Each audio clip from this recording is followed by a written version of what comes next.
నమస్కారం. ఆంగ్ల నూతన సంవత్సరాది శుభాకాంక్షలు. ద్వాదశ రాశుల్లోని కన్యా రాశి యొక్క విశ్లేషణని ఇప్పుడు విందాం. కన్యా రాశికి ఈ 2025 మే వరకు ప్రస్తుత గోచార ఫలితాలు ఏవైతే ఉన్నాయో అవే నిమిత్తంగా కంటిన్యూ అవుతాయి. ఎటువంటి పెద్ద మార్పులు అనేవి ఇప్పుడు జరిగే కాలానుగుణంగా ఏమీ కనిపించవు. అయితే మే నుంచి 3 మేజర్ గ్రహాలైనటువంటి గురు, రాహు, కేతువులు తమ యొక్క రాశులు మారుతున్నారు. అలాగే శని భగవానుడు మార్చి 30వ తేదీ 2025 నాడు ఆయన కూడా కుంభం నుంచి మీనంలోకి ప్రవేశిస్తున్నాడు. ఈ 4 గ్రహాల యొక్క గోచార ఫలితాలని విశ్లేషించినట్లయితే కన్యా రాశి వారికి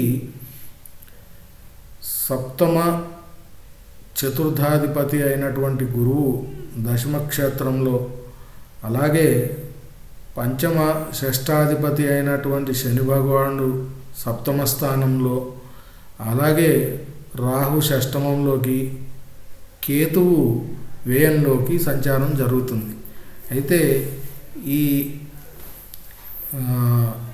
కన్యా రాశి వారికి ఈ సంవత్సరం మిశ్రమ ఫలితాలు గోచరిస్తున్నాయి.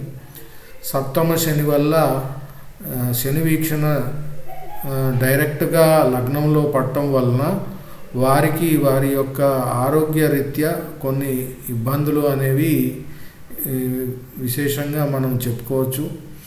అలాగే వీరికి నూతన గృహం, వాహనం ఏర్పాటయ్యే అవకాశం ఎక్కువగా కనపడుతుంది.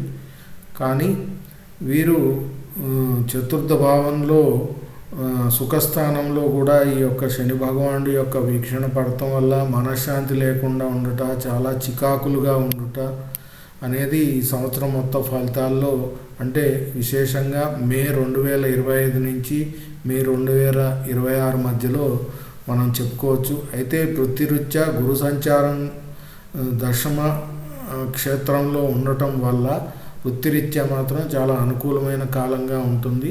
కానీ మనశ్శాంతి లోపించటం, కుటుంబంలోని కలహాలు, భర్త అంటే జీవిత భాగస్వామి భర్త లేదా భార్య యొక్క ఆరోగ్య భంగాలు, అలాగే స్వ ఆరోగ్యం కూడా స్వల్పంగా క్షీణించటం, వ్యయంలో కేతు ఉండటం వల్ల ఆకస్మిక వ్యయాలు, అలాగే మనశ్శాంతి లేకపోవటం, మనక్లేశం, కొంత ధన నష్టం అనేది విశేషంగా ఈ యొక్క కన్యా రాశి వారికి సూచించటం అయింది.